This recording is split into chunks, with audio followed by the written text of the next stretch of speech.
News Narayanganj পোর্টালের আজকে ১৩ বছর পেরিয়ে ১৪ বছরের পদার্পণ উপলক্ষে যে প্রীতি সম্মেলন এবং গণ অভ্যুত্থানে আহত গণমাধ্যম কর্মী ও নির্বাহী সম্পাদকদের সম্মাননা অনুষ্ঠানে আজকের সভাপতি উপস্থিত নারায়ণগঞ্জের সকল স্তরের বিভিন্ন পেশাজীবী রাজনৈতিক কর্মী, বিভিন্ন রাজনৈতিক নেতৃবৃন্দ, আসসালামু আলাইকুম।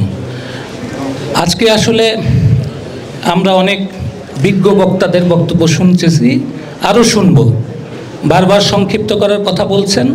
আমি শুধু নিউজ নারায়ণগঞ্জের উত্তরোত্তর সমৃদ্ধি কামনা করে এবং বিগত ১৫ বছরে যেসব কলম যোদ্ধারা আমাদের সঙ্গে, আমাদের রাজনৈতিক কর্মীদের সঙ্গেও বিভিন্নভাবে হয়রানিমূলক মিথ্যা মামলা, হামলা, বৈষম্যর শিকার হয়েছেন, তাদের প্রতি আমার সমবেদনা জানিয়ে আমার বক্তব্য শেষ করছি। ধন্যবাদ।